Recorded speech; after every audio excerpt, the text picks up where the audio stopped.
Kí ayé tó lè ríyàn mú, nǹkan àkọ́kọ́ tí wọ́n máa ń ṣe òun ni ìwádìí. Kí wọ́n tó gẹ̀tì wípé áàpù la lè fi pa Abacha, wọ́n ṣe ìwádìí ni. Kí wọ́n tó gẹ̀tì wípé ọ̀nà wo ni wọ́n máa fi pa Murtala Muhammed, wọ́n ṣe ìwádìí ni. Kan tó rí Samson mú, wọ́n kọ́kọ́ ṣe ìwádìí. Sórí tí mo fẹ́ fún ẹ yìí, eléyìí a lè pè ní back to sender, a lè pè ní ìṣọ́ra tí kì í jẹ́ káyé ríyàn mú. Ẹnìkan wo fídíò yìí lọ́wọ́lọ́wọ́, àmì ni kò ṣe lábẹ́ bó ti kú rí, ayé ò ní rí ẹ mú.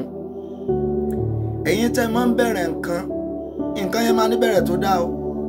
Suddenly nǹkan yẹn ò ní lọ bó ṣe yẹ kó lọ mọ́, gbogbo á dàrú. Ẹlòmíì inú á dùn yá òrè kan bọ̀ bóyá etí méjì mẹ́ta, even gan ó lè wà ní jìnnàjìnnà, ó lè wà lábroad, wọ́n á dẹ̀ máa mọ́nítọ̀ ẹ̀. Tó o bá fẹ́ káyé orí ẹ mú, jọjá jọ gbàdúrà ẹ̀ ká dẹ̀ jọ ṣètò àdúrà yìí. Èyí tí wàá wá rí mírọ̀ ni mírọ̀ kékeré. Má wo mírọ̀ yẹn tó bá ti lọ rà á, ṣùgbọ́n nígbà mi yẹn á fẹ́ ra mírọ̀ yẹn á wò má wo mírọ̀ yẹn rárá, ìwọ kàn ra. Ìrìn àjò ọjọ́ mẹ́ta ni, mírọ̀ ẹnìkan ló máa ná ẹ. Gbọ́ mi, Ọlọ́run máa ń fi nǹkan tí ò lágbára dààmú alágbára. Nǹkan kékeré ló máa fi ń gbé nǹkan ńlá ṣubú. Ìṣáná ẹyọ kan ó lè sun gbogbo ìlú. Má fojú di prayer yìí lábẹ́ bó ti kú rí. Mo tún sọ ní ìgbà kejì, ayé ò ní rí ẹ mú. Ìwọ tó mọ lálàkàlà, ìbálòpọ̀, gbogbo nǹkan tó jọ bẹ́ẹ̀, jájọ gbìyànjú ṣètò àdúrà yìí. Ohun tí wàá ṣe ni wípé iṣẹ́ ìrìn àjò ọjọ́ mẹ́ta péré ni. Mírọ̀ yìí tó bá ti gẹ̀ẹ́tì ẹ̀, tó bá ti di ní alẹ́ tó ti fẹ́ sùn, ìwọ make sure kó ka Psalm 17. Ṣùgbọ́n ó ní bó ṣe máa ka Psalm 17 yẹn o, wàá bẹ̀rẹ̀ láti verse 1 wàá kà á délẹ̀. Tó bá kà lákọ̀ọ́kọ́, wàá tún bẹ̀rẹ̀ láti bẹ̀rẹ̀ nísàlẹ̀, the last verse, wàá tún kà sókè. Tó bá fẹ́ kẹ́lẹ́ kẹta, wàá tún wá kà látòkè, wàá tún kà wálẹ̀. Wàá mú mírọ̀ ẹ̀ dání, wàá wá praise. Àwọn wo ló mọ́nítọ̀ mi? Ojú wo ló ń wo ìgbésẹ̀ mi tó máa ń da ìrìn àjò mi rú?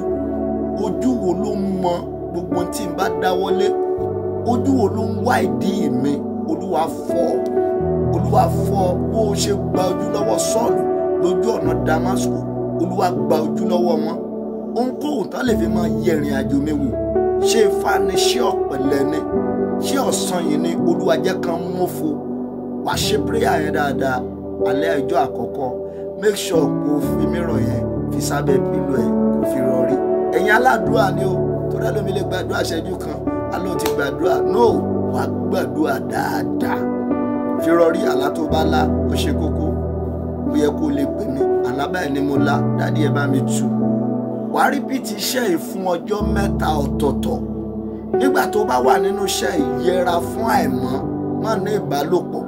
Má ṣe ìwọ obìnrin, má ṣe nígbà tó wà nínú àìmọ́. O gbọ́dọ̀ máa lá àwọn àlá kan lábẹ́ bó ti kú rí. Mo tún sọ lẹ́ẹ̀kan sí, ipa ayé ò ní ká ẹ. Lọ́jọ́ kẹta tó bá ti parí ẹ̀, wábì kan tó ò ní dé. Tó bá wà Nàìjíríà, wá oríta mẹ́ta lọ fọ ọmọ bẹ́ẹ̀ kó break. Ṣùgbọ́n kó o tó fọ, make sure pé mírọ̀ yẹn fi wo àwòrán ẹnìkan. Bóyá òyìnbó ni o, bóyá ẹnìkan ni, bóyá orí pósítà kan lára ògiri ni o, bóyá ti fi hàn.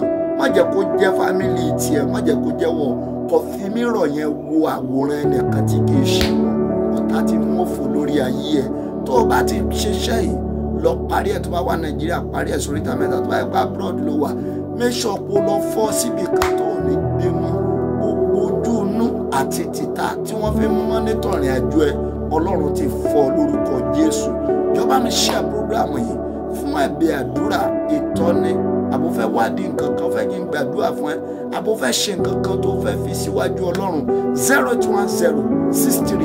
08106311252 níbikíbi tó kò lè wà.